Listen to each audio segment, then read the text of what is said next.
What's going on? Am I live now? Yay! What's going on, folks? We are live. We're about to make coquito, yo. I know that for my Puerto Rican people, Latinos everywhere, even those who know about coquito, knows that there's no comparison. I mean, we have to listen to El Gran Combo. It's like a whole no hay cama para tanta gente. You know, we have poinsettias. Like, I mean, this is the Christmas, holiday feel that a lot of us are not going to get to, kind of experience this year due to COVID. But here at Conciencias, we're going to give you a little something, something.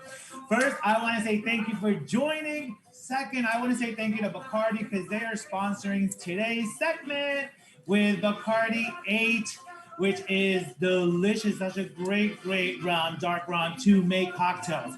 All right, guys, we're going to get started because this delicious cocktail, it tastes fast, but it's a little busy. So I start with a little bit of ice, just a little bit of ice there, okay? Now, what we're gonna do is that, if you see here, I have 2 glasses, and they have some coconut. And that's because I like to do my garnish, you see that? Before, right? So the way that you can do that, so it's ready to serve, is take a little bit of the coconut milk, the condensed milk, and just put a little bit, tiny, tiny touch on the rim, and just put it right on the coconut flakes, and just let it be. All right, guys, so we're going to start with coconut milk, and all you're gonna do is you're gonna dump that right in there, okay? You're gonna make sure you get everything out. This is delicious, guys, and this reminds me of home so much. Mi abuelita and mi abuelito, las parrandas coming through. Oh man, I'm telling you, it was such a privilege, and I'm so humbled that I was raised in such a way, right? That we get to be with family and all that. And this year we're gonna do it. We're just gonna be virtual. You know what I'm saying? All right. So coconut milk is your first. Then you're going to go to your condensed milk, and you're just gonna drop it in there. Look at that. Isn't that delicious? Oh my goodness. This is a holiday treat for sure. You want to get all of that in there. Hey, pa la calle. Who's dancing? I know somebody's dancing at home right now. Okay, pa fuera. Oh my God, condensed milk. Carnation. In Puerto Rico, you need some carnation. And then, you can't go with nothing else but Coco Lopez, okay? You can't go cheap. Look, this cream of coconut, delicious. You're going to put that in there as well. But if you're going to make a coquito de Puerto Rico, you need some Coco Lopez, y'all. It can't be, Oh my God, this is delicious. All right, lastly, we are going with the evaporated milk. Okay, everything's open, easy breezy. And you just dump that in there. All right, guys. So those are the cans that you're going to be working with. Next, beautiful Bacardi 8. This is delicious, you guys. You're going to put a cup, maybe a cup and a half. You know what I mean? It's been a rough year, bro. You know what I'm saying? Like, I think we just need a little something, something. I'm at home. Ain't nobody's driving. 1.5 beautiful Bacardi 8. All right, guys. Now you're going to take your vanilla, okay? Put 2 bar spoons in there.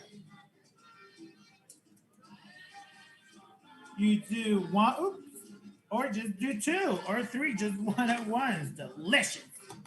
All right. There's your vanilla. Then you're going to add some nutmeg, and that is, you know what I'm saying? Just give it 1, 2, 3, 4, 5, 6, 7, 8, 9, 10.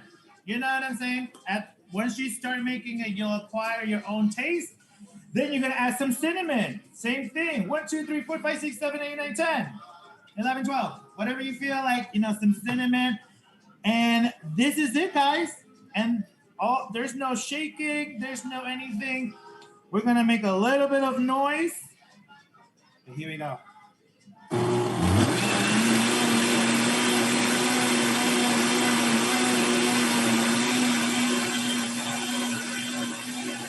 Like a minute.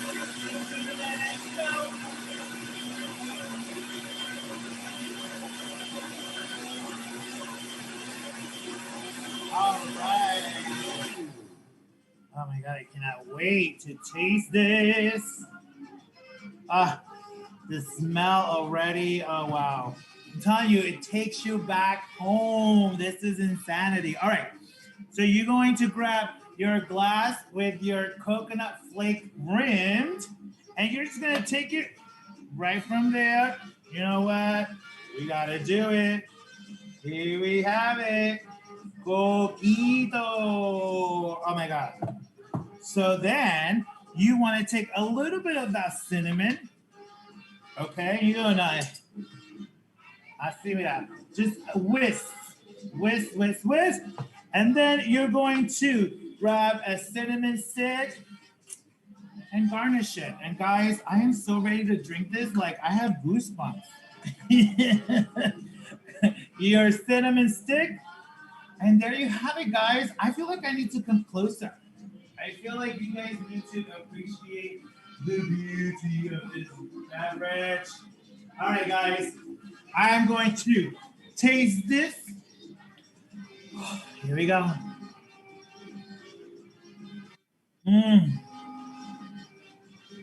Wow. Guys, today's the last episode of this season. And I feel like we've earned this. We've earned the coquito, guys. This is amazing. All right, guys, we're going to get started with the conversations. Today we have Antonio Medina. And Antonio is a Dominican brother who is a Marine Corps. And we're going to talk about prison reform, what's going on with his dad, and a lot more. Also, we have Dr. Yvette Calderon, who is the chair of medicine, emergency. Like, this is amazing. She is a Boricua sister who is going to break it down with COVID. She was there from the beginning. She's still there. Okay, so she's going to let us know how to navigate the holidays. And then our CO3 lounge, we have the beautiful Rachael Ferrara, who is my sister. And I mean, wow, wait until you guys listen to Rachael sing. And also, just wait till you hear her speak. She's about light, joy, empowerment, and that's what we need in 2021. So she is the perfect person to take us into 2021. All right, guys, get your coquito, and I'll see you in a minute.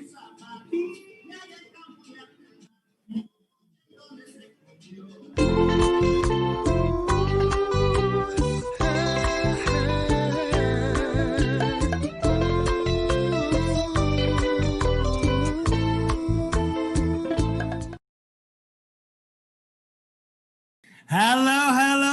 Buenas noches, comunidad. Good evening, community, and welcome back to Conciencias Con Cocktails with me, Javier Pedroza. Familia, this is our last episode for the season, and I am, so thankful. I'm full of joy. I'm full of I feel so blessed and so thankful for everyone, all of you guys tuning in and day out, on Thursdays at 6 p.m.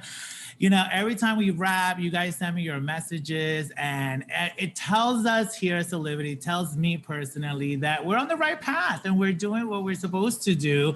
And again, just, thank you. Every Thursday, 6 p.m., you can catch the reruns on solivity.com, Solivity Latinx. Also on Solivity's Magazine's channel on YouTube, Facebook Live, and Twitter. Remember, if you're watching on Facebook, Twitter, or YouTube Live, comment. And if any questions come up, please let us know what's going on. Also, be sure to follow us on Conciencias, at Conciencias Con Cocktail on Instagram. we're also there. I'm telling you, we're everywhere. We're going to be taking over. That is what we're trying to do over here. But listen, I hope everyone is having a terrific and productive week so far, and all of you and yours continue to be safe. Because mi gente, I have to share with you that family is everything. And if 2020 taught us anything, is that family is everything, and that's not only your blood relatives, but also the people that you surround yourself with, and the people that you choose to surround yourself with. For those of us who have like the blessings of being able to select people to be part of our day, of our life, like we need to all work on that. And for me, creating CO3 has been so amazing because it's an amazing experience. Because I feel like we've really created an inclusive space for us to, meet weekly and continue having these conversations, which we know they must be had. We have to have them. That's the only way we're going to get through this. So gracias everyone who has supported us here at CO3 Lounge. And I also just want to take real quick, and I'm going to try to remember everyone who's been a part, but I don't know that I can. But I want to say, listen, start from behind the scenes, Brian Wesley, who's the founder of Solidity Magazine. Thank you so much for, doing this. We did this, and I'm so proud of the work that we've done. I know that we're helping people out there, so thank you so much, Brian. From the production team, from Carmen Matos, Madeline Montalvo, our new fabulous intern, Chloe Ramon, thank you for all of your work, because without you, I can't do it. It just can't, I don't know. There's no way, right? And then there's the guests, right? So many names, and if I forget anybody, but Diane Morales, Rosa Clemente, Angel Vasquez, Vidal Guzman, Orlando Hamilton, Senator Tony Navarrete from Arizona, who told us everything we needed to know, and we knew we were going to win Arizona. Shakira Barrera, Chris Cabrera, Cherry and T, Juania Locke, Scott Nyland, my freaking brother from Minnesota, Tia Fuller, Kiki, Kianga Milele, Miltary Tucker Concepcion, Carlton Jones, Dr. Francis Melendez, thank you, Mr. Antonio Tijerino, Miss USA, we had Miss USA, Susie Castillo here from the, she's Puerto Rican, Dominican Republic. And she spoke truth. Thank you, Susie Castillo. Amara La Negra, the Afro Latina, you know what I'm saying? Repping, and she's doing the work, you guys. Follow her because she's really doing the work for her country. We also, Silvana Marmolejos is another sister of mine. Beautiful. Christelle Dominique from the beautiful island of Haiti. She's from Haiti. She's beautiful and an amazing designer. We have Miss Jennifer Nunez. We had Charlo Serrano. We had Don Castor, Jesus Aponte, Stephanie Salceda, Stevenson, D'Angelo Thompson, who's also here on Solidity. You have to watch his shows Friday at 7. Carlo, DJ Dawson, who is Daniela Simba. Thank you so much. Raul Tiago, Miriam Morales from Orange is the New Black. Guillermo Chacon, president of the Latino Commission on AIDS, Jai Vargas, Roy Cosme, Isabel. I feel like I'm forgetting folks, and I'm so sorry. I love you all. The mother of the House of Extravaganza, Giselle Extravaganza, and the father of the House of Extravaganza, Jose Extravaganza. Oh, and the director and writers of Dia de las Carpas, right? Our little babies. Remember we had them, Camila Oliveira and Tony Garcia and Hector, Atreyu Ruiz, Joe, the director, Marina, the writer, Jasenia, the PR person. Oh, our theme song, Omar Perez Den. Thank you for our theme song here at Conciencia. We can't get, we can't play it more. We have to play it every day. Also, our segment, Carrica and Romero, with Cristina Carrica Hela and Kenneth Romero, because they really helped us this year to navigate the political arena and, break it down to what it means for our folks and, the rest of the world. And you know what, guys, most special, I want to thank the man of my dreams, my husband, Luis Ramirez, who is my rock. And I'm about to get really emotional emotional and I just can't do that right now. But I love you. Thank you, Luis. Thank you. Thank you. Thank you.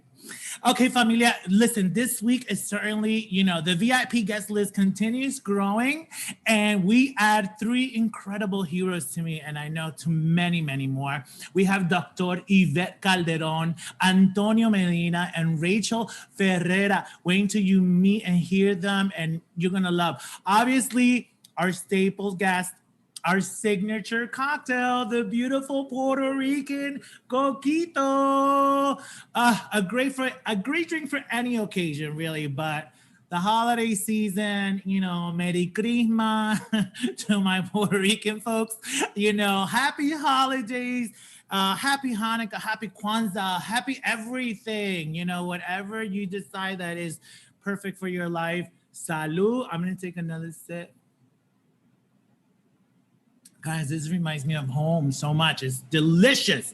Anyway, thank you for Bacardi, because they sponsored our CEO, our bar. They sponsored us today. So thank you so much to Chris Cabrera and Bacardi for that. All right, guys. So next on COVID, all right? Just because we have to mention it, right? But we need a little mental break, and today we're all real joyous and stuff.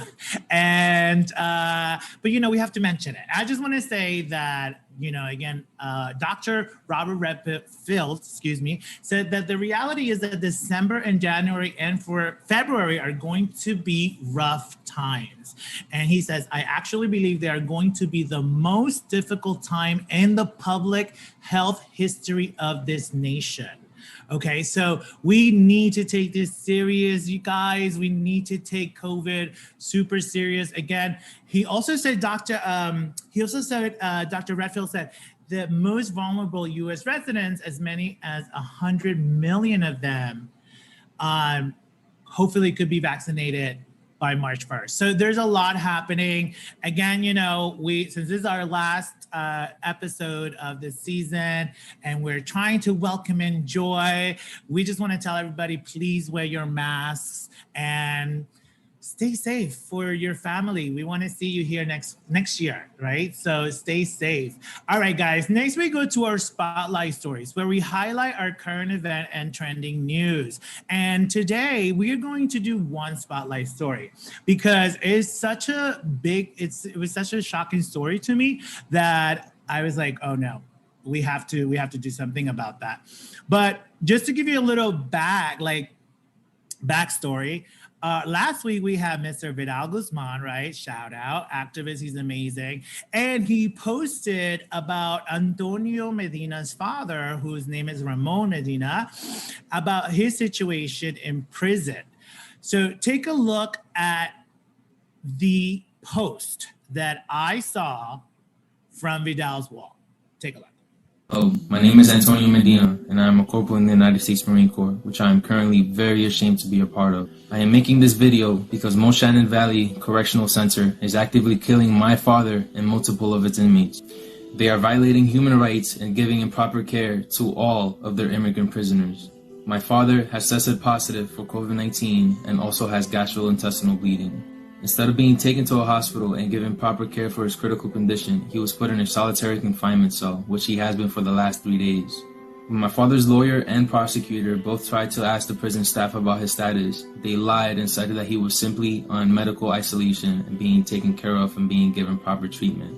They also refused to give any other details about his situation. My family has been contacting the prison for the last 4 days straight, and the few times that they don't hang up on us right away, or don't leave us on hold for 3 hours until we hang up and try to call again, they direct us to Derek Jones. So, guys, imagine going through your Instagram and looking at that, right? That's only a minute of the video. You can go to Antonio's social media page and watch the whole thing. But as soon as I saw that, I was like, wow. He goes on saying that the media is not reaching back out to him to cover this. And it really hit me. I was like, you know what? Let's just do whatever we can. So I reached out to him, and he's busy, obviously, taking care of all of this. So we got to interview him earlier in the week because we wanted to bring light to this to this situation, because last week, coincidentally, we were talking about prison reform. We were talking about the conditions of COVID-19 and prison and, releasing prison. And then the following day, I see this post, so obviously, I guess the conversation wasn't done, and we needed to continue talking about that, and he, again, Antonio is a Marine Corps, as he mentions on the video. He was born in the Bronx, but he was raised in Dominican Republic, and one thing that I want to say, because he said to me, was that he still very much loves being part of the military. I know that he opens in that way, saying that he's ashamed, but you know what? Those are emotions, right? Those are really raw emotions that he had to get out, right? But I know that, for everyone out there who, I know the Marines and the military is very important for a lot of folks. And he just wanted to let me know that, he still loves it. He still loves being a part of it. He's in college. He has 3 more years. He just wants his life and he wants his father to be okay. So we're going to go now to our interview with Antonio Medina. We'll be right back. Take a look. Hey, Antonio, welcome to Conciencias Con Cocktails. Hey, thank you for having me. Thank you. Thank you for being here. I'd like to start by saying thank you to you for your service as a United States Marine Corps. You keep us safe. So for that, I want to say thank you, because the whole world needs to be thanking our people who keep us safe. And you're one of those warriors, guerreros out there that is keeping us safe. So for that, I say thank you. Second, I think that it's extremely important, to share these types of situations with the world, because, these types of abusive actions that we're seeing happening to your father, which we'll get to, have been happening to all marginalized communities, especially, people of color, Black families, our indigenous communities, our LGBTQ plus family, economically disadvantaged folks everywhere, around the world for way too long. So again, I thank you for coming. I'm very sorry that this is happening to your father, to you, and, the rest of your family. So tell us, Antonio, how is your father, Ramon Antonio Medina, today? As of today, he was able to shower for the first time in 10 days. They gave him the medicine for his stomach 2 days ago, but ever since then, he's had to argue with the guards and the doctors to get the medicine, because they just believe one spoonful of the medicine just cured everything, which it hasn't. He's able to eat kind of solid foods, he has to drown his rice in water and mash it. He's able to eat apples and watermelons, but nothing seasoned, nothing fried, nothing that they're regularly given. So walk us through this nightmare, right? That your family you guys are still dealing with this. This is not going to be over anytime soon, but tell us, how did this start? So he told us he started just spitting up blood, I think, November 27th. And we had, I think, 2 weeks before we spoke to him before that, because it's been really difficult for him to call us lately. And on November 30th, one of his friends that we've never heard of, we never spoke to the guy before, he called my brother, telling him that, yeah, your dad was spitting blood, and one day after the other, he just started getting really, really bad, experiencing really bad symptoms of COVID. And they took him afuera. Every time they take a prisoner away, they don't tell the other prisoners where they're being taken to. They ask, where's my friend, where's my homie? And they don't tell them anything. So they just say, lo llevaron pa' afuera. And on December 3rd, and my mom, sister, and brother, they didn't tell me anything because my birthday was December 2nd. They didn't want me to be stressing out. So this is all happening to just my sister, my brother, and my mom. So on December 3rd, they told me everything. And then that's the same day that my dad was able to call, because they've been calling the prison every single day, every hour, asking to who to talk to, asking about the doctors. And that's that same day, they told my sister that he was in the hospital. He was being treated for COVID. He was being given medicine, and that he was fine. And he told his lawyer the same thing.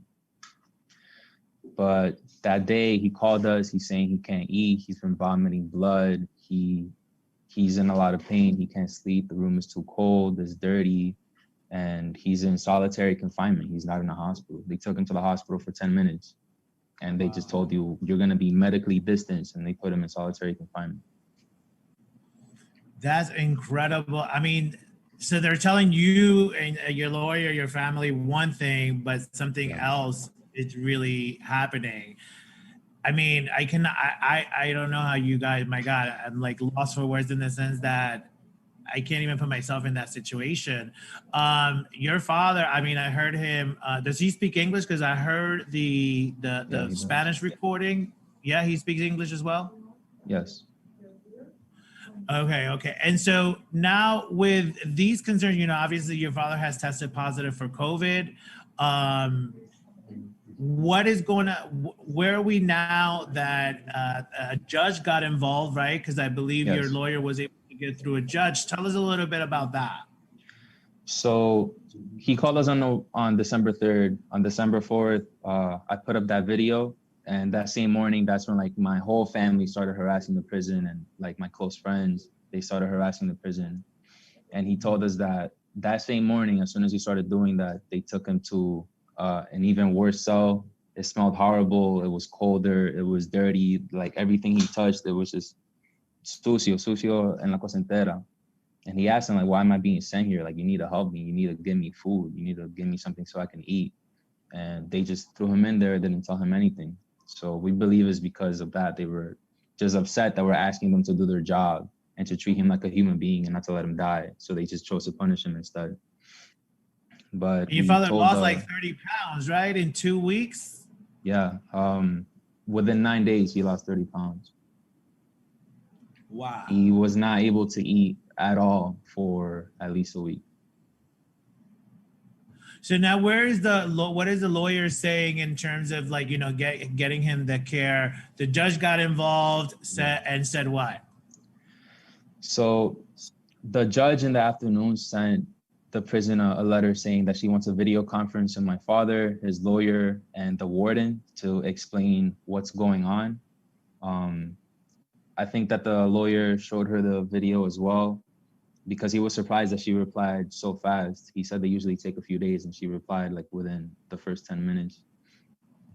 She wants to speak to the lawyer and the warden and ask the warden, like, what's going on? What are you doing with these prisoners? You're telling the families one thing, which you're not allowed to do. And you're lying to the prisoners about where they're going, which you're also not allowed to do.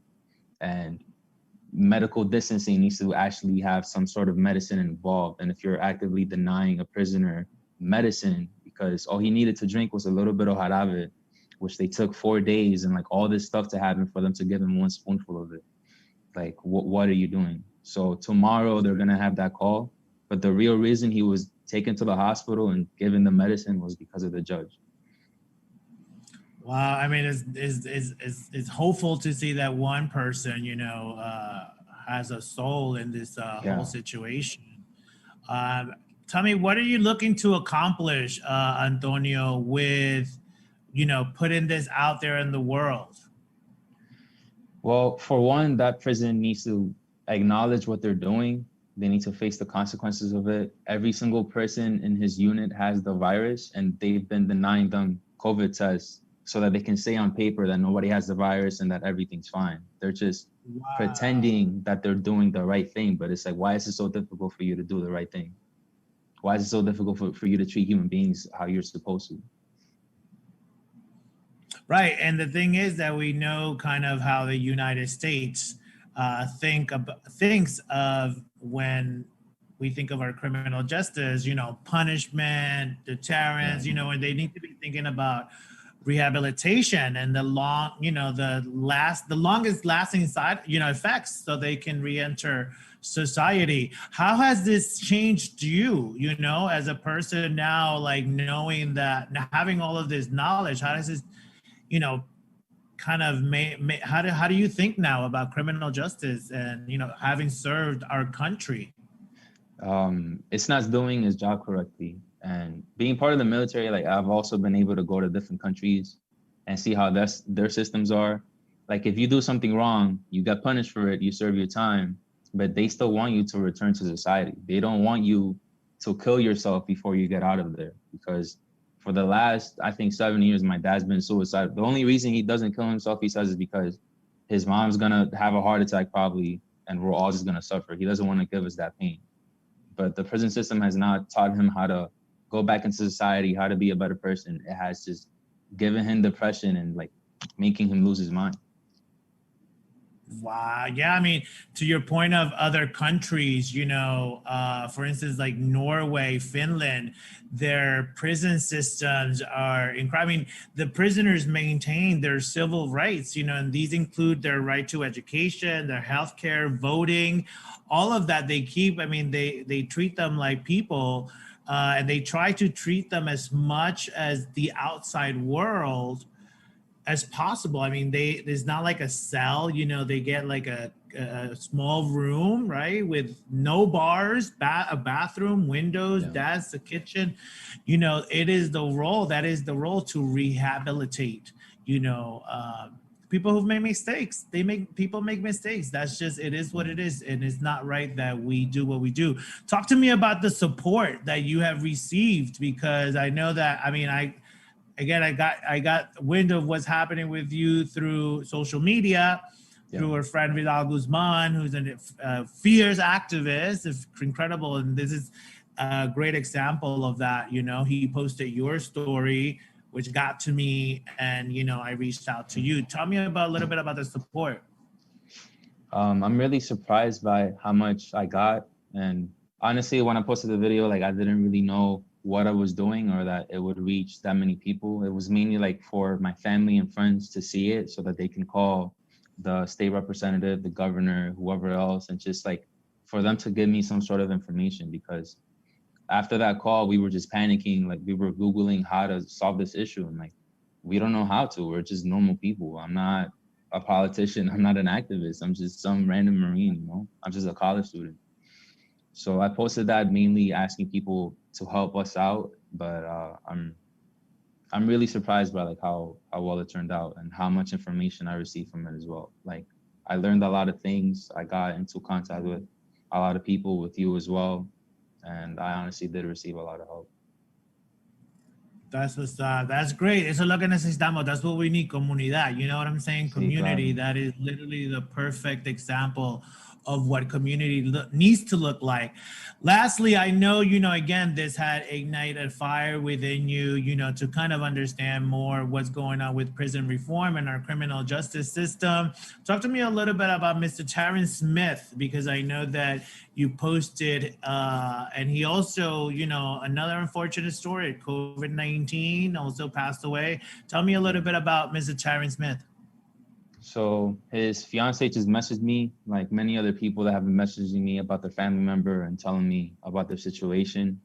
And she told us just that he was sending her letters, like pretty much snitching about how badly the prison is treating him and the other inmates. So because the guards knew that, every time that he asked for a test, they would just ignore him, until the point that it was like, all right, we need to give this guy something. So they gave him a test, and the same thing, they said, oh yeah, we'll take you to the hospital, and they just locked him up in solitary confinement. He was really bad. He didn't get any medication, any treatment or anything. And he just rotted away, as like you would expect and how they planned it. He just rotted away in there until he passed away. Wow, man, this is the sad. This is so sad, because unfortunately, these are the kind of stories we're listening to lately, and we are going to continue to listen to, because people are not doing. So again, thank you for doing something. I know this is very personal, but as you can see, the fact that you've done something has woken up other folks to reach out to you and to let you know, like, look, help me, and that's what we have to do. We have to reach out. We have to make sure that we have networks that are close to us. Now we're connected, brother. And so, we know a couple of politicians, a couple of something. We will get more answer. We will try to, connect you. We have on today's show, right? Because this is going to be pre-recorded, but on Thursday, We have Dr. Yvette Calderon also with us, who is an amazing person and is going to be talking about COVID. So, you know, another contact, you know, because you know, ella es puertorriqueña, you know what I'm saying? That's how we do in the islands, you know what I mean? We take care of each other. So listen, brother, I want you to stay connected. And again, we are going to catch up. We are going to keep finding out what's going on. I think it's important when getting to the conversations of prison reform and criminal justice that we all stay connected and don't feel like estás solo, you're not by yourself, because you have people who care about you and your family and your father. So again, thank you so much for taking the time, and we'll talk soon. All right, brother? All right, thank you. All right, stay safe. All right, Antonio. Cuídate. Muchas gracias. Bye-bye. What a situation, right, guys? I mean, it hurts, you know? If anybody wants to get in touch with Antonio, take a look at our chat. His social media link is on there.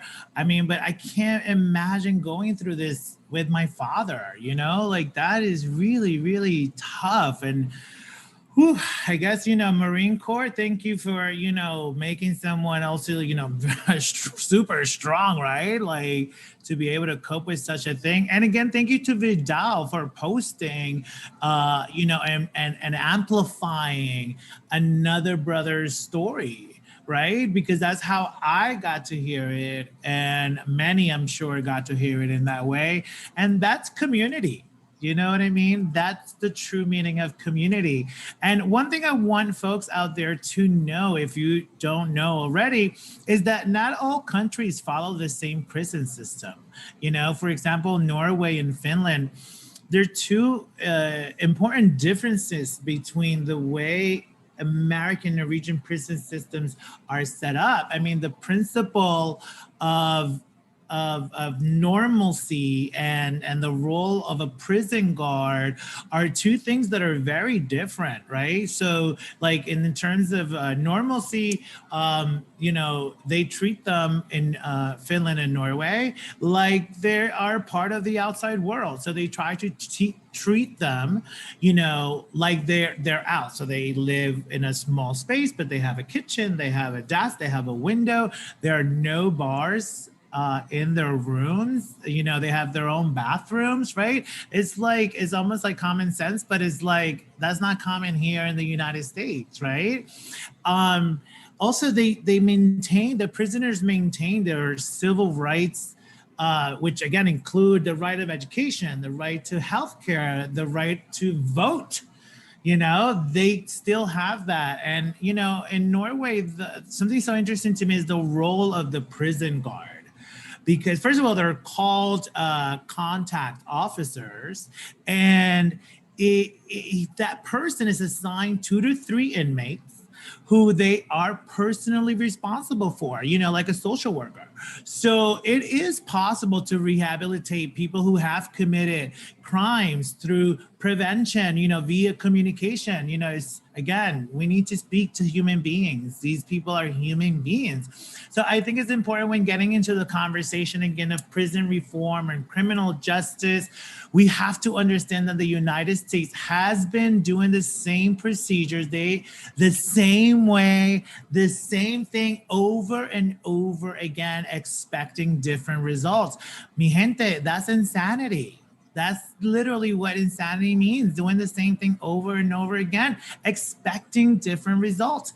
And, you know, here, again, punishment number 1, incapacitation is number 2, deterrence, where's the rehabilitation?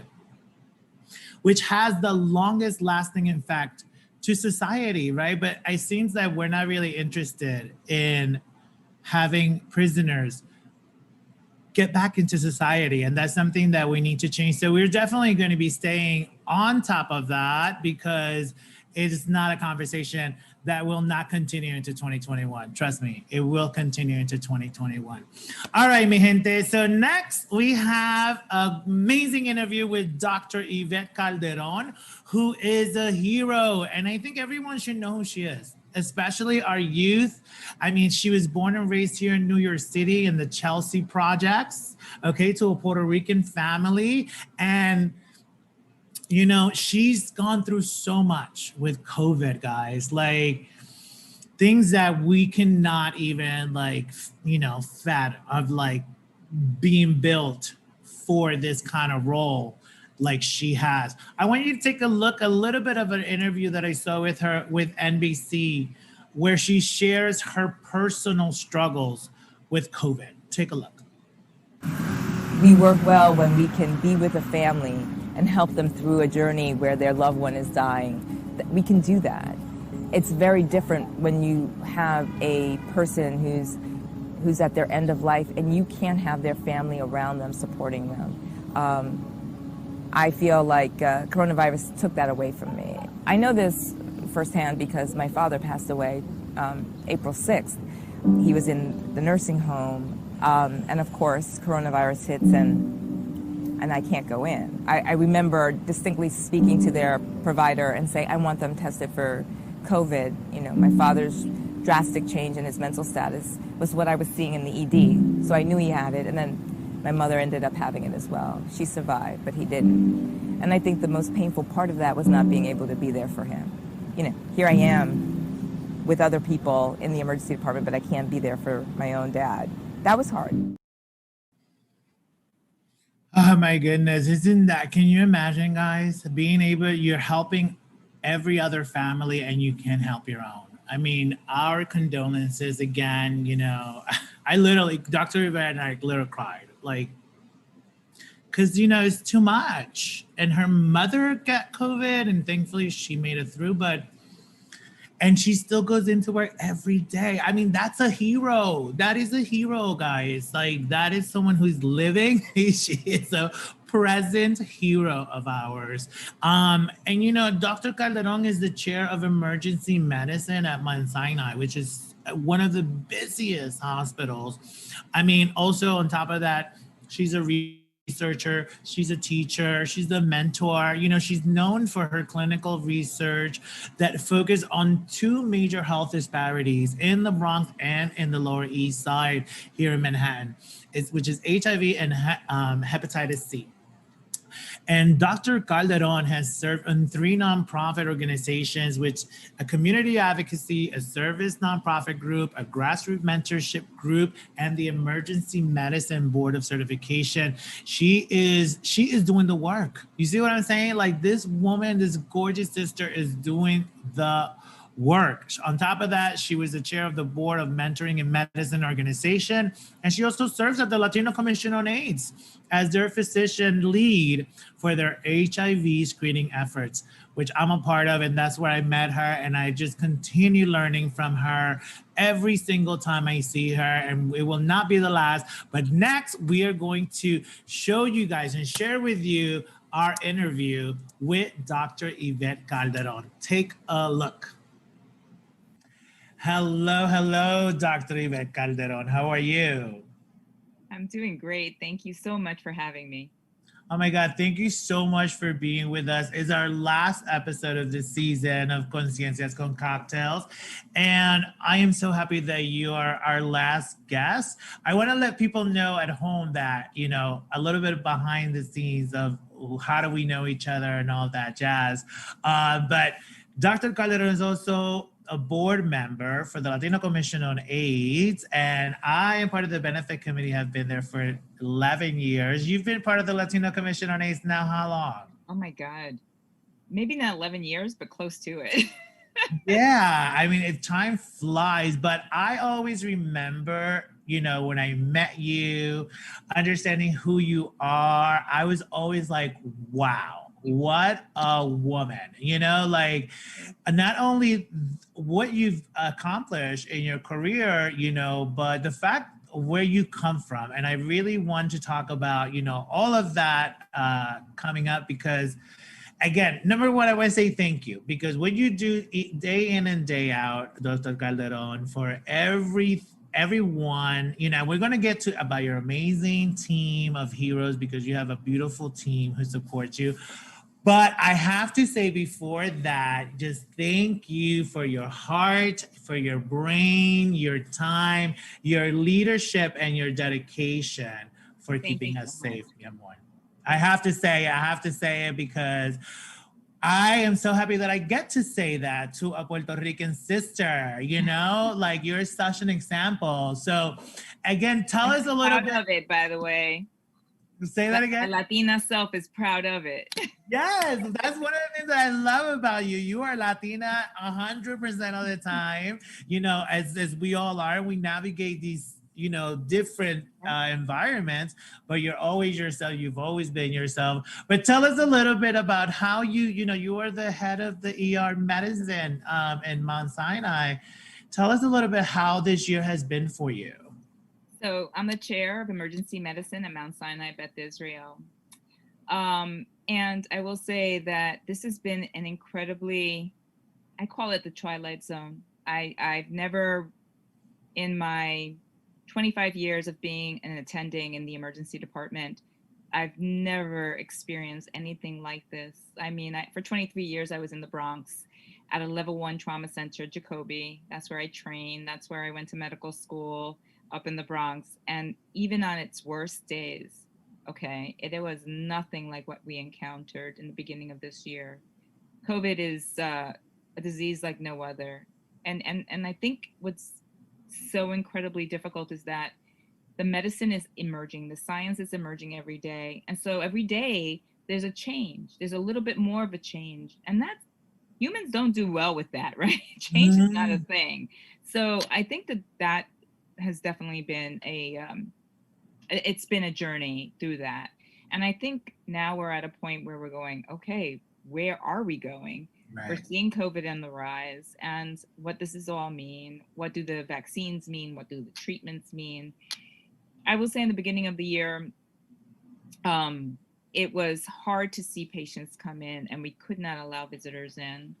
I also lost my father at the very beginning of the year of COVID. My mother and father both got it, and he passed away.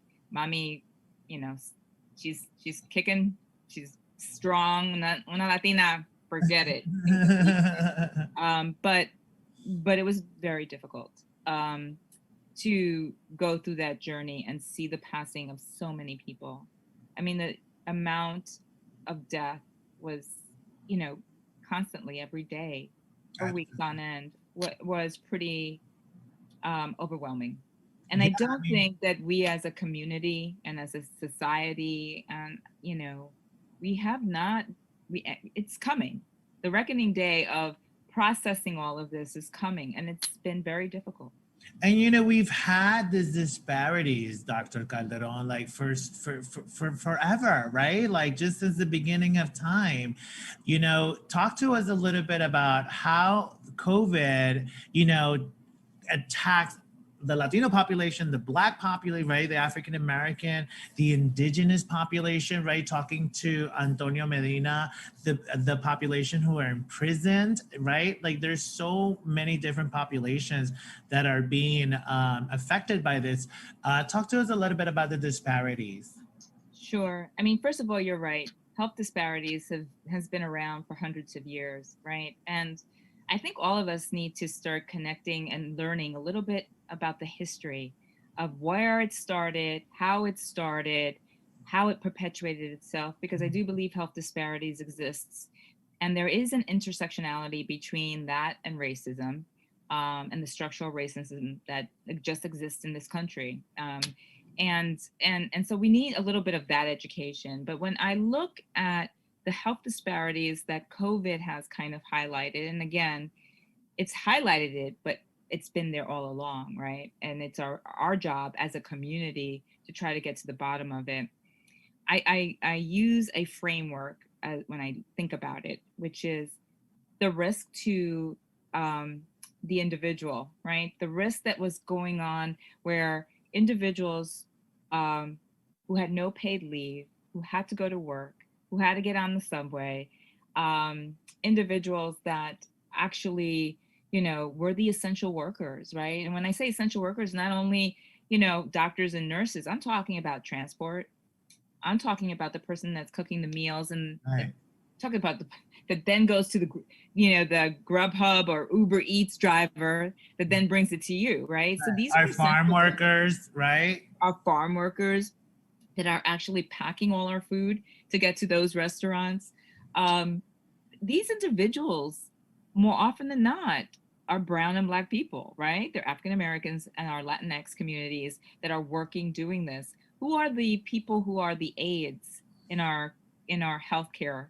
Think about it, right? Like these are the essential workers. Without them, how do we survive? In a nursing home, who are the people who are taking care of all these patients day in and day out? So when I think about the people that were affected, the essential workers of our communities, which are predominantly Latinx and African American people, were affected. I think about the risk of the proper protection, right? There was a risk for these individuals. They did not have the proper protection, the proper PPE, as we call it. And when I say that, it's not just, the masks and whatnot, but it was the fact that they must leave their home. They couldn't isolate. And God forbid they brought it back home. How were they isolating in a multi-generational household, right? With one bathroom, right? We, most of us, me included, got one bathroom. Okay. So God forbid I get sick. My daughter is at risk. There's no way for where else is she going, right?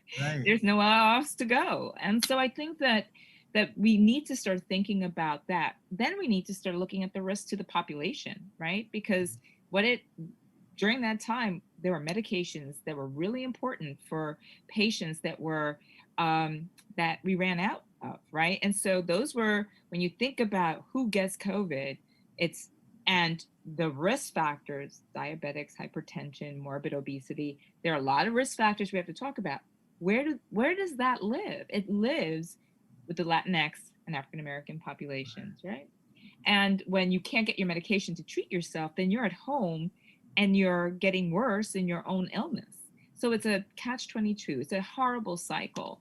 So when I think about it, I put it in this framework of myself saying, who are the people who are more affected? Well, when you look at social determinants of health, the people that are more affected to have bad health outcomes are people where homelessness is an issue, where food deserts are an issue, where low education. But think about what COVID did. It affected all the social determinants of health, all of them. There was not one that it did not touch. And so to me, it just exacerbated what was already there. Right. It like shined the light, the full on spotlight, right? Also racism, like you said, like also just everything that was just wrong, you know what I mean?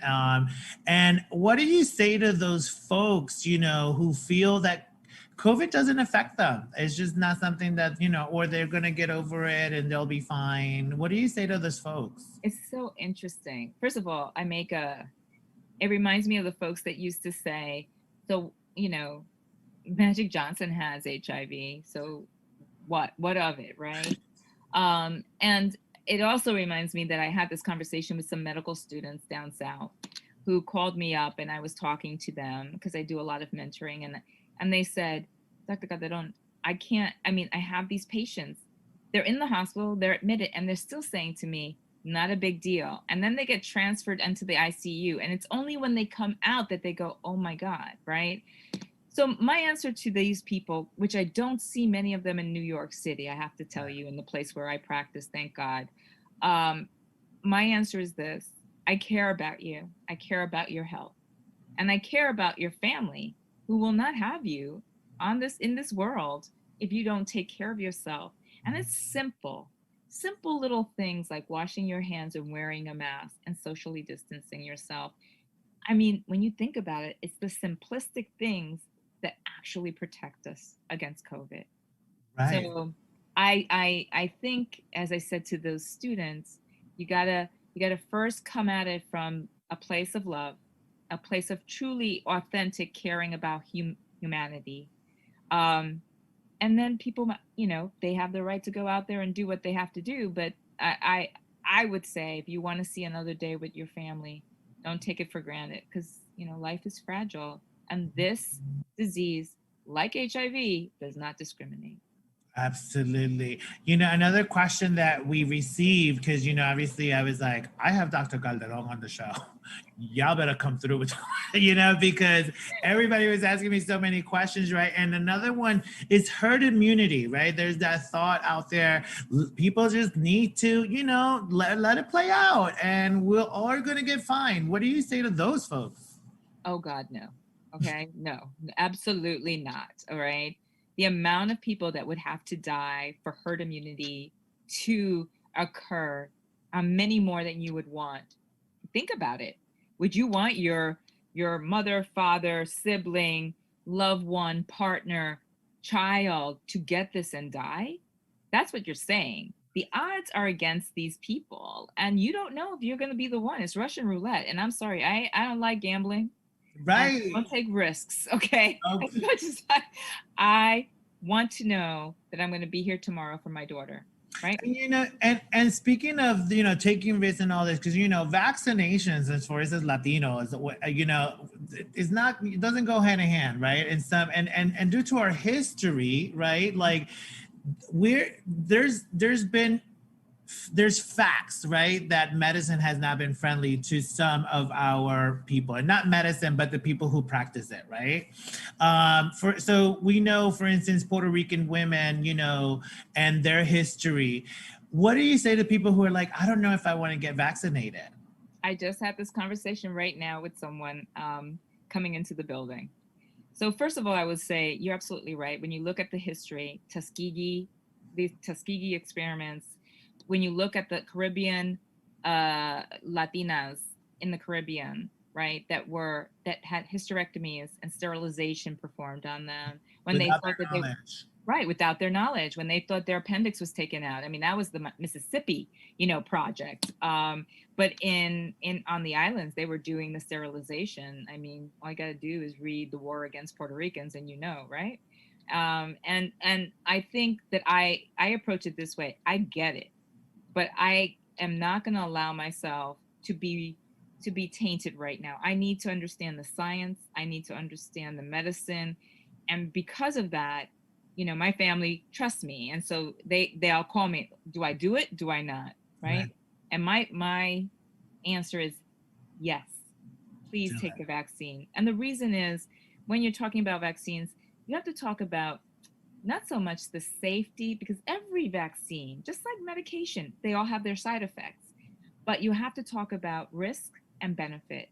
Does this benefit you more than it puts you at risk? And the answer is yes, it does benefit you more. Listen, I don't want to die of COVID. Absolutely not. I'm not going down that way. Esta Latina se va a quedar. Okay? So, not happening. No, we can't. And I don't want the people that I love. I already lost my dad. Don't want to lose anybody else. So what I say is, my mom asked me the other day, so do I take it or not? I'm like, Mommy, even though you had it, it's important that you take it, because it will booster you, because you can get it a second time. COVID is not like a one-time deal, right? Once and done. No, that little booger likes to come back. Okay, so and I think people need to know that, like in a more serious level, like it really has the potential to come back and get you. You know what I mean? Like those are the things that we're seeing that a lot, by the way. A lot of patients at this time, really. Yep. So how do you see New York now, right? December, I know, we're getting reports from the CDC telling us that January, February is going to be, what are you experiencing now in New York City? So we have doubled the amount of patients that we're seeing, maybe even tripled from the summertime with COVID. And I have to say, what the CDC is saying is pretty accurate. Because what I'm looking at is that there's a lot of COVID in the community. And right now, while I'm seeing people that I'm sending home, this last week, we've been admitting a lot more people. So this is exactly what we saw tail end of March. It's eerie. It's like we're doing this all over again, all over again. And so people, you saw the news, people were traveling everywhere for Thanksgiving, right? And this is what I said to my brother and my family. I don't like turkey. Okay, if you're gonna have un pernil, arroz y gandules, perhaps you can tempt me, but I don't like turkey. So you know what? There is no need to get together. Okay, we'll wait until the day that we can have our. Well, and that brings me to our next point. How do we navigate these holidays, right? Especially, Latinos, people of color, and there's, some non-people of color who like to get together with their families and enjoy and have fun. But, for us, it's so important, it kind of almost defines who we are. At least we like to think that it does. What do you say to people about these holidays specifically? Well, one thing I say is I am not going to lose my life to a Hallmark card. Okay. So I feel like I need a t-shirt. Right? We need to get something made. This is what I tell my family, right? Like every day, once we're through this, could be that day of celebration. And because I want to celebrate with them come 2021, I'd rather put this stuff on hold, right? Mm-hmm. I mean, my little nephew, who's 3 years old, he's gonna get a whole load of presents that he can open up, and he probably won't ever even remember this year. Right. Thank God. But for the rest of us, I don't think it's much to ask 1 year of just staying put and Zooming. Like on Thanksgiving, my brother and I resumed with my niece and her husband and the baby, and my daughter was here. It was great. My sister-in-law, and all we did was glass of wine, we toasted to each other, and for an hour we laughed like we would have if we were together. So we have that technology, use that. And quite frankly, I think that that's the right way of going. Now, I know people are out there going, no way, I need. But you know what? You also need that person to be around next year. So you got, again, it's a balance, right? And don't be seduced by the Christmas ads, all these ads that marketing and capitalism. Mm-hmm. Right. That may have to be a t-shirt too, but right. I mean, if you think about it, there are safe ways of getting together and saying I love you, and Zoom is one of those ways, FaceTiming, whatever it is. Yeah, it's safe. And we've had our. I think, sorry to cut you off. No. We've had communities, that have their rights have been taken. And I think that's part of what we're seeing in some communities, like, no, you're not going to make me wear a mask and da-da-da, and I'm not, all of that. But this is not the time. Like, this is not it. You know what I mean? Like, for this one, like, we get it, and we'll talk about all those things that are traumatizing to all of our communities, because we have to talk about those things. I think in order to understand each other, right? In order to say, okay, I understand why you're like this. The history, just like we spoke about vaccination, and there are things that we know history tells us. So I think it's such an important time to educate. But I want to say, Dr. Calderon, that you're such a hero to me. I think that you're a hero to many, because again, we get to see one of us on the front line, and not just on the front line, but on the front line flawlessly. And I want to take the time, talk to me about your team, because we know Latino, we know we don't do things by ourselves. We always do. We're very good collaborators, and we love teamwork. Tell me about your team. So thank you for the opportunity to let me talk about my team, because they are amazing. They're just, they give because that's their calling. I mean, and when I say my team, I don't only mean the team that I have of physician leaders. I'm talking about my nursing team. Those women and men are fabulous, okay? My PCAs that are just beyond fabulous. My registrars, okay? Like, this team is beyond amazing.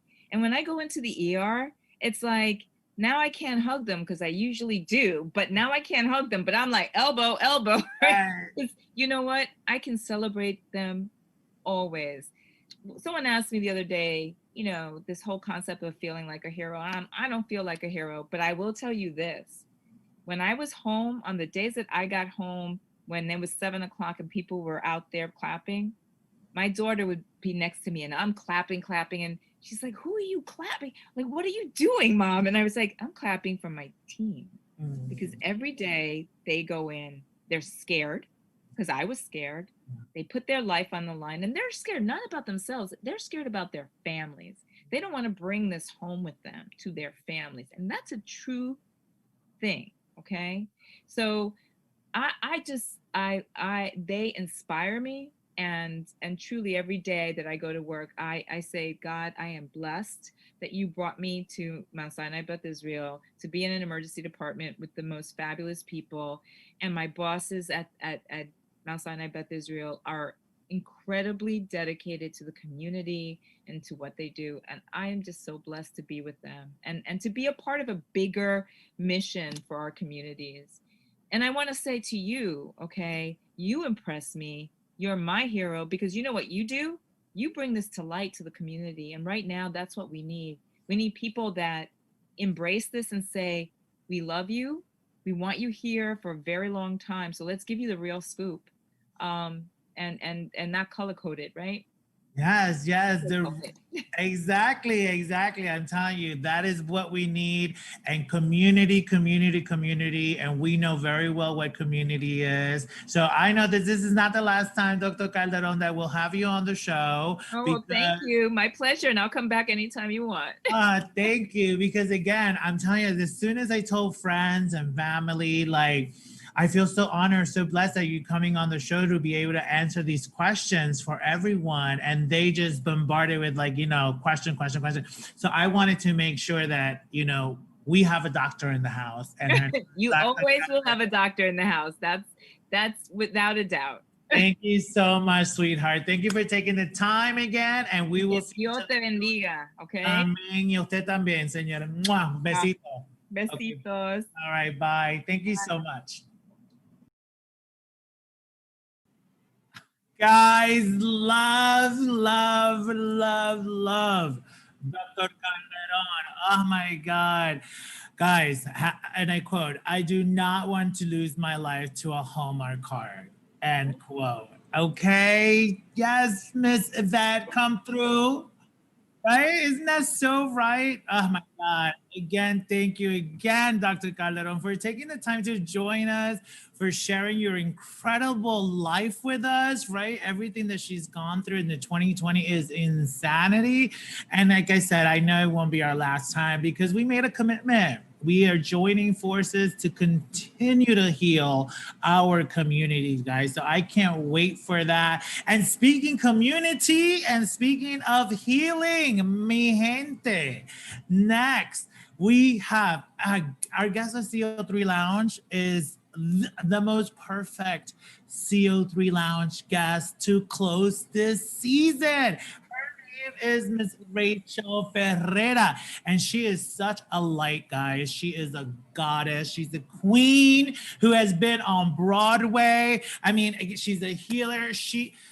There's so much to talk about with her because we're going to talk about her. How do we move into 2021, right? Because Rachael is not only an actress, a singer, an artist, but she's also a certified Reiki practitioner, a life guide, and a spiritual teacher. She's also the founder of Align and Shine Movement. And she specializes in helping all the ambitious artists, healers, and multi-passionate people to level up their lives, their careers by learning to deeply love themselves, trust their intuition, and follow their unique paths.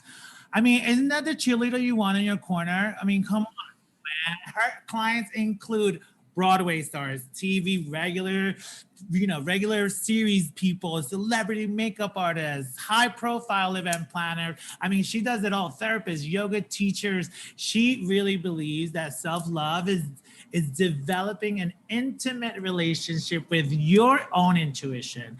And they are key components. This is why I love her. This is the key components to living a happy, healthy, and fulfilling life. And this is what Rachael is. And again, when you see her, you're going to be like, oh my God. And then if you get to see her on Broadway, like I got to see her on Broadway, you're going to be like, oh my God. Because this is truth. I mean, again, what do you want? You want to go to Jimmy Fallon Tonight Show? She was there. You want to go to Netflix? She was there too. Okay, so what you want? Again, so guys, we're going to take a break. Refill your cocktails. Coquito. Oh my God, Coquito is everything Coquito. So enjoy it, guys, and enjoy our commercials, and we'll be right back with the fabulous Rachael Ferrara. Are you ready? Are you ready? Are you ready to become your best self now? I mean, like right now. If you're ready to become your best self, then why don't you join me and Solivity Magazine as we present the New Year, New You celebration along with our very special partner, Beyond Words Publishing. It's going to be Saturday, December 12th, starting at 1 p.m. Now, guys, the best part is you'll be able to watch all of this and enjoy it all from the comfort of your own home.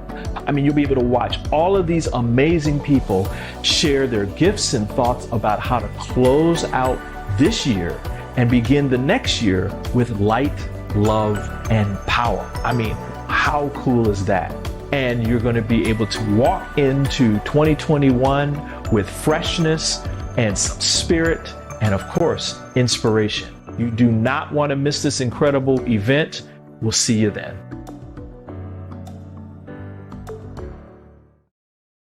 Coming up next, it's time for our CO3 Lounge.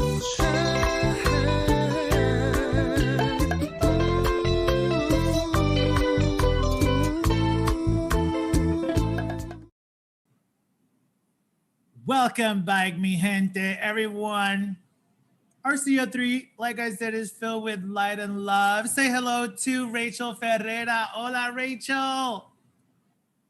Hi. How are you, sweetie? I am so good, actually. I'm great. And I am so excited and delighted to be here with you. Seriously. Oh my God. I'm so thankful. I'm not lying. I'm telling you, everything, it's just all the light, all the stars aligned, and you're here. And I want to tell people at home, just so they understand a little bit about our relationship. Rachael and I met here in New York City, and I had the amazing pleasure of styling her for her Broadway opening of Amazing Grace. Like a little bit after we met, like we became friends and everything. And then this happened. And then I was like, oh my God, and that happened. Tell us about your experience on Broadway, honey. That was amazing. I also shout out to you and your brilliance because, side note, we also were recognized on Best Dress list. Because you're amazing. Remember that? Yes. Yeah, because you're awesome. And you know what you were doing. So that was great. My experience on Broadway was absolutely a dream come true in so many ways. And I think one of the biggest gifts of that show for me was that I was with it so early on in the process, years before it made it to Broadway. I started working on it. And I mean, I'll tell you, I got to be part of it. And the role I ended up playing, which was a principal role, originally was a tiny little feature. It was an ensemble role with the tiniest, one sung line feature, solo at the end. One line. Right. And until they hear you sing. Principal. I think a lot of things happened, and they started, the writer started developing this character more kind of based on what I was bringing to the role and all of that. I was told this, which is the biggest compliment, and such a cool experience artistically. And not everyone who was a part of it in those early stages came along to Broadway. It was just a few of us that went through that whole process and went to Broadway and all of that. And by the end, my role was a principal role. My face was on the doors of the theater, and it was I took pictures with it. I took pictures of it. I was like that. I know. Yes. But it was really, the process of it, I think, was one of the biggest gifts, so that I could see this is how something like this is born. And then, of course, to get to experience it, tell a story and connect with an audience at that level every night was really a gift, really incredible. And I'm just grateful. I think I'm just so grateful for the experience. I was grateful to be in an audience. Like when I saw Amazing Grace, wow, we were like scream. And then I heard Rachel sing. And it's just something, you know, because we hear Rachel sing, like she don't just sing, she sangs. You know what I'm saying? Like that's how she gets down. And you know, with the energy of people and the audience and the live and all that, I mean, you just shine. So that was a few years back. And then you said, I'm going to LA. I'm out of here. I did it. I conquered. Now tell us, what are you doing in LA? I did it. I conquered. LA is so everything I wanted it to be. I was as a kid, my family, like my extended family, a lot of them move out here. And so I would come out here as a kid to visit, like basically every summer I was here. So it was like my second home. And I think I always knew that LA was it. Like I knew New York was never my forever home. I knew that, but I knew I was supposed to be there for a while. So I came to LA. Yeah.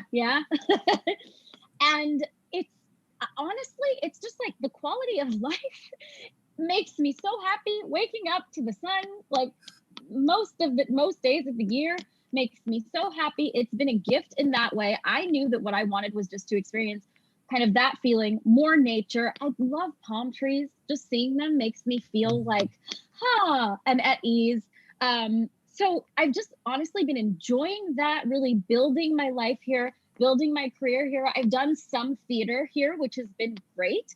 I did like a Netflix show out here, which was awesome.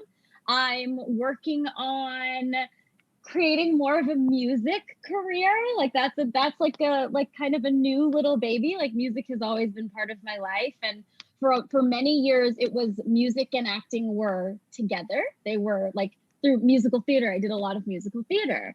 All over the country and on Broadway and all of that. And I knew like when I moved out here, it was sort of, they can still live together. I'm so happy for them to come together when they're meant to be, or like to play characters who also sing or whatever, all of that. But also I started to feel this feeling like, okay, and there will be acting that is just that. And there will be music that is just that. Cause I'm a songwriter too. And more, it's like this needs to be shared as well. And so, you know, I've been dreaming up an EP and started working on it a little bit. Like, probably way too early to talk about it, but I'm talking about it. Yeah, I mean, that's how it starts, you know. You start putting a little bit of energy here, a little bit of energy there, and then all of a sudden, you know, you create this beautiful baby, you know, which is all of our projects, right? Everything that us creative people do is like our babies. And I'm so excited for that because you do have an incredible voice that can live by itself. Do you see what I'm saying? Like you can do that. Like you can do musical theater, like you said, you can do acting, just acting, but you are one of those forces that can't do everything. You really are a triple threat, my love. Like there's no joke. And on top of that, you're healing. Tell us a little bit about your new healing journey. My personal healing journey has started like back in 2010. And well, actually maybe a little bit before that. And then that's actually when I started, when I was certified in Reiki and all of that, which is what was the catalyst for what I do now. And I guess a little bit about what I do now. I say I'm an energy healer and a life guide. And I just, you know what the thing is, Javier, I believe that working on the internal and clearing the energetic blocks and the emotional tension that we have become so accustomed to carrying around, when we clear those out, that makes an exponential difference in our lives. So I think that sometimes energy healing can be looked at as this thing that's like, well, it's like self-care, and like you do it when you know, like almost like a massage or something, like you just like want to kind spa of treatment for a minute, or like, oh, the luxury of just like giving yourself some energy healing. This is if you're a person who's even thinking about energy healing at all, because a lot of people are not, which I understand. But what I think is overlooked is that it's not that. It's not like, oh, this one time thing you do, like you make yourself just like feel better momentarily. No, if you go on a journey of energy healing, of clearing out the things that are blocking you from becoming more of who you are, your life opens up. You're able to fly. You have access to things that you've been trying to reach for, and you can change nothing externally. The external circumstances can stay exactly the same. And if you work on the internal and you do this energy work really, and like energy work doesn't even like fully capture what it is that I'm talking about here. It's also your mind. It's like changing the patterns of changing your thought patterns, which changes your beliefs, which changes your belief systems, which then changes how you function in the world. Like when you do that, you change nothing externally and things start to open up. And then the external does start to change. The external follows, right? Right, versus the other way around. Yes, like we think it's like, well, when this happens, then I'll like feel better, or when this happens, then I can sort of like take a second and like take care of myself. But it's we have it backwards. Right. And tell us, Rachael, like, what can we do, like, as a society, right, to heal after the year we've just had? Whoo! Breathe, a lot of breathe. That's literally like my number one, very first, tiniest, babyest step is to breathe. Is to begin to notice when you feel off, when you feel tense, when you feel stressed. And you might be like, well, I feel that all the time. It's 2020. Okay, cool. So then when you become aware of it, stop. Even if it feels like you can't stop, stop and take 10 deep breaths. That takes like 90 seconds. Right. And it makes such a difference. This is the beginning. Because here's the deal about 2020. So much has happened, as we know. And so what has happened is we have all been experiencing trauma. And one way that we can kind of define trauma that's like very simple is too much happening too fast for us to process. So 2020 has absolutely been that. Too much happening too quickly for us to process, right? And when there is that amount of trauma, it creates energy blocks, but also it creates stress in the body. And so the first thing to do is to begin to chip away at the stress that is in your body. One way to do that is to breathe, to intentionally take deep breaths. One other way to do that is to physically move your body, shake it out. Like literally, if you just like put on a timer for 60 seconds and just shake when you're feeling stressed, you're gonna notice like, oh, you're gonna feel different after the 60 seconds. The third thing I would say about that, these are just, I'm just like, yes, I've decided to give you some, like a few just kind of bite-sized applicable tips to integrate, right? And the third thing that I would say is be present, like to begin to practice presence, which seems like this big old thing. But one really simple way to practice presence is to notice if you're like getting in a spin cycle, right, in your mind, because that is very common right now. And understandable. If that's happening, it's okay. There's nothing wrong with you. You are responding appropriately as a human being to the trauma that you've been experiencing, okay? So if you notice yourself in the spin cycle, take 10 deep breaths, shake out your body for 60 seconds, and then practice presence. And what I mean by this one way is literally start to notice what your senses are taking in this moment. I see a door, the light is on, I feel the chair beneath me. That wall is white. Like I smell something in the air. It smells savory. And when you do that, you're automatically back in the present moment.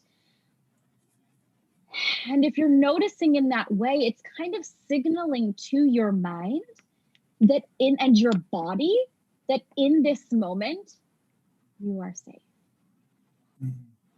Which brings you to the completion of the stress cycle. Right. Does that make sense? Absolutely. Yeah. Absolutely. And I think that's all those three keys. They're literally keys to like unlock, right? Like the magic of like living presently, like you said, day to day, you know, and what do we say, like specifically to communities of color, right? Because we had George Floyd, we had Breonna Taylor, Ahmaud Arbery, there's so many, right? That is so, every time you mention, you know, it's you got to deal with it. We have to deal with it, right? And what do we tell with those folks, right, that live so marginalized, right? That a concept of spirituality, right, and even like good energy and positive vibes may seem like something that they don't even think about. Two things. One, as you were saying that, the first thing that came into my mind was Rise Up. Like this song, like, Rise Up. What is that song? Rise Up. What is that song? Oh my God, what is that song? It's Spirit. It's Spirit. It's Spirit. Just It's sing Beyonce, it. right? But that Rise Up, Spirit. I can't even remember the words, but it's that feeling of like, whoo, because I totally understand. And the second thing that came was, this is available to you too. This is available to all of us. This part of us that I'm talking about transcends literally every physical thing on this earth. And the more that we as people of color can rise up and just see, just entertain for a moment the possibility that we are greater than what we see, that we are greater than the way we have been treated, that we are greater than the marginalization of us, that there is a part of us that is beyond all of it. The more that we just think about the possibility, the further that we can go and the quicker that we can break down some of these systems, or not even break them down, rise above them. Right, just keep going. Keep going where you can rise above. Absolutely. Rise above, and it's just knowing it's in there and knowing like this is connected to our ancestors. Yes. As well. Like sometimes that's like a way in. Way in for like these communities. It's like the idea of the ancestors, and the ancestors are like a direct channel. Yes. To spirit, to the higher power, and to the highest parts of ourselves. So we are being asked right now, as communities of color, especially, to connect to the highest parts of ourselves. Amazing. So yeah. Finish your thought, baby. No, I was just going to say, I would just say, like, start, if you've never thought about any of this before, if it feels foreign, if you're like, what? Like, this doesn't matter. Like, we're not looking at the reality. Oh, no. We are looking at the reality. This is how we rise above the reality. This is how we create a new reality. I'm fully aware of what's happening right now. Yes. Rise above, right? And it's like, if you've never thought of this, just ask yourself, like, what if this was true? What if it was possible? You know, as I hear you speak, as I hear you speak, I literally, we're ancestors, and and it is that's like the way that we get out of this darkness, right? And Martin Luther King Jr. had a quote that I love. This is, darkness cannot drive out darkness. Only light can do that. Hate cannot drive out hate. Only love can do that. And I think that, again, our ancestors give us the answer to what is going on day to day. You know what I mean? I thank you so much, Rach. Again, for everyone out there, so much is coming in 2021. So much is coming in 2021. But one thing that I do want to talk about before, two things. One, you have a live series coming up that you are literally giving as a free gift to folks. Talk to us a little bit about Ignite Your Purpose for 2021. Yes, I so believe in everything that I am saying, that I so believe in the importance of it, that I want to offer this to people for free. Like, I want to offer some of this to people for free, because I know that the more that each of us individually is standing in our power, the faster we see, and that I get to live in the world I want to see, the faster we see the world we want to see, right? So this is all about using trust, self-love, and intuition to radiate your light and heal our world. In my work with my clients one-on-one, and in the membership program that I lead, I have seen that these three things, trust, self-love, and intuition, are very much at the center of a lot of the emotional tension. It's the lack of these things, or the need for more of these things, is at the center of what's in the way, the emotional tension that's stopping us from moving forward, or from being who we need to be. And the one little thing is like all of us are needed for this movement, and we all contribute in different ways. And this will help you if you are sitting around being like, well, how do I help? Right. How do I make a change? If it feels too big or overwhelming, or like I can't even do it, or like you feel like you're kind of shooting in the dark, come here, yes. Play with me. Yes, and you're doing it till the 18th of December, right? Yes, so it's on Fridays. Our first part was last Friday, but there is a replay, don't worry. If you sign up, you'll have access to that replay as well. Our second part is tomorrow, and you can totally just start with part 2. It's fine, it doesn't matter. So you can start with part 2, it's about self-love, and then next Friday, we'll be doing another one. This is all running through my free Align and Shine Facebook group. And you can sign up for it if you go to my website, effortlesseasecoaching.com. You'll probably see a little light box pop up, but if you accidentally exit out, like I always do to things like that, just scroll to the very bottom and you'll see Ignite Your Purpose for 2021. Sign up and join me. I so want people to understand this and see how cultivating these qualities can actually help move us forward. Yeah, it's such a beautiful way also of giving back. People say, how do I give back? And this is one of your strengths and one of your power, and this is how you give back. Leslie, tell us, because tonight we're going to leave our viewers with your amazing rendition of Change is Gonna Come. Change is Gonna Come. Ooh, I'm telling you guys, get ready for this performance, because I was like, took me to church, it took me to the heavens, it took me to the planets, it was like, whoo, my sister can sing, you know what I'm saying? And, tell us a little bit about that beautiful performance. Oh, thank you. Yes, that is actually from Black Lives Matter. We were raising money for Black Lives Matter. This was in the summer. And two of my friends and I, Tina Terry and Michael Bluestein, we wanted to do something. So we decided to come together and do some music. And we put together this, essentially a benefit concert, a virtual benefit concert for Black Lives Matter. And this was one of the songs we knew, I was like, we need to do this. And they were like, yes. And because so timely. And I've always loved the song, and it feels so important now this year at this time. And so we did it, and that's kind of that. When you hear it, you'll hear Michael Bluestein on the keys. He's incredible. He's the keyboardist for his break is yes, just gorgeous.